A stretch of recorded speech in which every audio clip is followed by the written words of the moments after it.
Seems legit.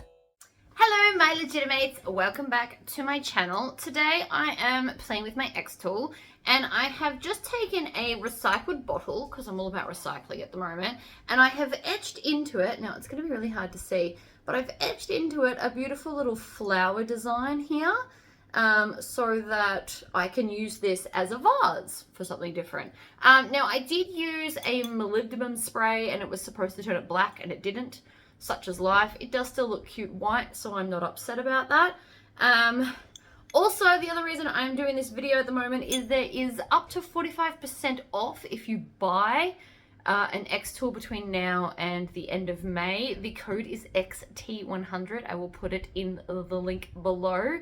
But if you are thinking about getting one of these machines, now's a really good time while they're on sale. I love my machine. I'm going to start doing a lot more kind of householdy things rather than things to sell. Maybe you just want one for yourself. So I'm going to start doing a whole bunch of like decorating my house projects. And this is the first one. So I have recycled a bottle and turned it into a vase.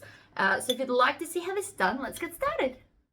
Alright, so I have already soaked off the label from my sauce bottle. The best way I have found to do that is just this really hot soapy water, and then it just kind of peels off. You do want to make sure you want to get all the gunk parts off as well. I've actually missed a little bit there, but that's alright. I will laser the other side. So now I am going to use this spray because I've decided I want a black etching. So you can use different mediums to get different etchings. If I wanted it white and just have like a glass look, I would actually use a chalk paint that you paint on. I have found if you use the spray on chalk paint that it goes a bit grey and it won't be white. But this spray is called, I don't even know what it's called, but the important ingredient is it has molybdenum in it. So it is actually like a lubricant. It's an air dry lubricant. I am going to use it as a base to make things go black. So give it a really good shake. I did that before I recorded so you didn't have to listen to it. And then I've just got a tarp here so I don't get it all over my floor. And I'm just going to spray a coat on. You want to get it fairly even. Don't touch it either because it will transfer quite easily to your hands. And that's all I'm going to do. That's it. So you can already see how it's starting to dry there. It does dry really quick. It's not like normal paint.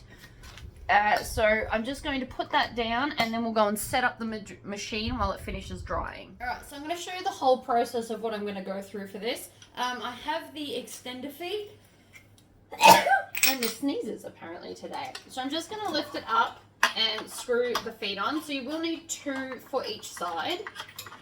This frame that it's all living on, my husband actually built me. It is perfectly designed for everything I need for this machine. So we've got a nice big area here because when I move I'm going to set up the camera. I've bought a camera, I will do a video on that. I'm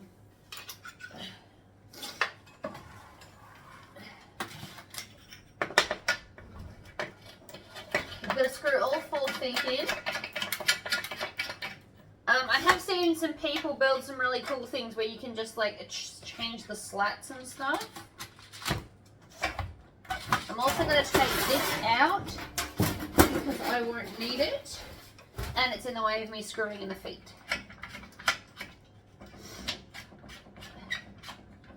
Okay. So then slot that back in and then I'm going to bring this over to where I can get to it. This is the infrared head. Because I was lasering some metal. I am obviously not going to be doing that today, so I'm just going to take that one off and grab the other one and install that. Doesn't really matter how tall at this point because we don't really know because I haven't set up the rest of it yet. But I'm going to start with this. I also have a habit of forgetting to change the settings in the machine. So when you change over the head, this one's got the crosshairs that are off center, whereas the other one doesn't. So what I need to do, oh my gosh, this won't go in. There it goes. Right, so before we turn anything on, I also need to grab this out. and pop that under here like so. It's got something in it. I will fix that in a moment. And there's a little bit under here that you plug it into. Then we can turn the machine on. Alright, so I have loaded a design in that I've just picked randomly. It's just some cute little floral thing. But what we need to do is we need to go into Edit, Device Settings, and then turn on this pointer. So this pointer here, if it's off, it's for the infrared, and I need it on at -16 and 0 for this machine here. And then I'm going to choose the actual machine we're using, and it will automatically go home. Now we can go back down to the machine. Alright, so the first thing I need to do is open this up. So this is my little jig I made to laser engrave bracelets. So you use this little chuck key and then let it go. Then we need to add in the glass bottle. So I need to, it's actually not that far off, so I can just use this one, and I'm just going to hopefully grip it. Although that seems to be as tight as that'll go, so that one's not going to work. We can try the opposite and stick it in the middle part. We're just going to open it right out. Otherwise we might have to change over the prongs. So I'm just opening this all the way out. Okay, and then we want it to go into the inner parts and then grip onto it. I'm gonna go, okay, that's as fully open as it'll go. And it will fit in there, I think.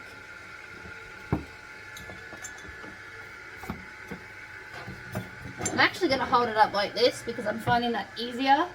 And then I will tighten the grips around it. Now this might not grab.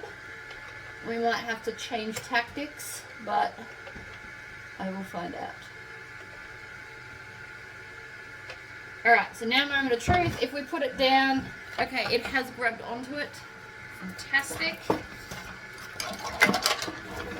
I can also take this, because it's a little bit longer, and we can actually just screw this up. So it will help hold it and take some of the weight. Now, the next important thing is you want to make sure that this is level with this bar here.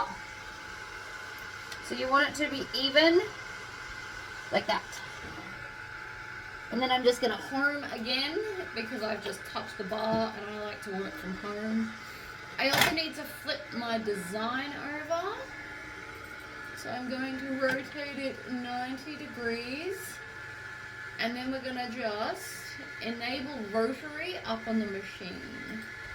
So this is a chuck roller, not the roller. So there's chuck and there's roller. This is chuck. And it also wants to know the diameter of our box. So I'm going to use my little tool here.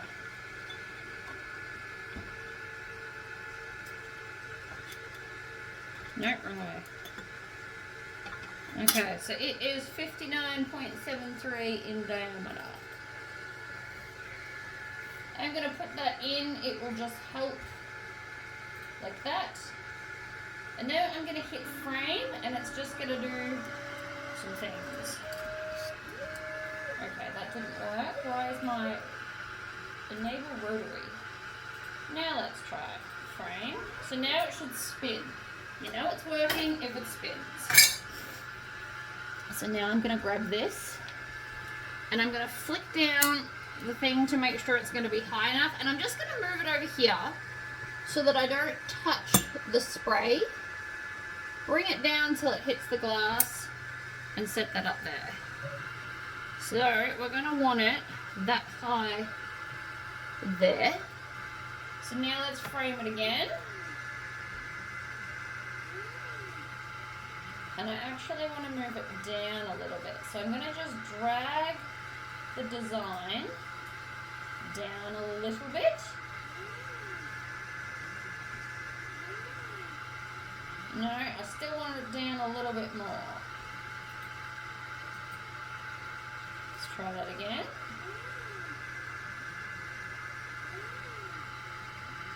And so it's just going to be a little design there. Now my speed and settings are 100% power and 10 millimeters per second. And then I'm just going, and I've got it as a fill design, and I'm just going to hit start.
Alright, so we're all finished.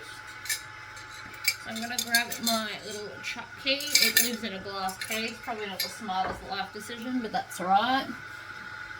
And then I'm just going to open it out, and you can see it's all lasered on. So let's go and clean off this part. Oh, and I might also set my machine to home. Send it home. I'm going to turn off the rotary while I remember. And then once it's home, I will turn it off. So I'm doing this in the sink because it's most likely going to be messy. And I'm just going to take some rubbing alcohol. I'm actually nearly out. And then just wipe off all of that spray. It actually didn't make it as dark as I thought it would. That's disappointing. So it's actually still just a white laser. When I put that spray on metal, it definitely darkens it. I guess not today. But you can still see that it is light. And once you've got flowers in there, that'll actually look really cute. Let me just get off the last of this. Make sure I didn't miss anywhere. I did. Some of it comes off really easy, and some of it likes to be a bit of a pain. Alright, but that is still quite cute. Again, there's just little bits. So there's like a little bit there. I don't know if you can see that on camera or not. That's alright. That's still cute though. And then we can just put some flowers in it. I'm a bit disappointed it didn't go dark. It was supposed to, but that's alright. I guess I can't win them all. White still works for me. In which case, just use chalk paint because it is cheaper. Alright guys, I will see you guys next time. Bye!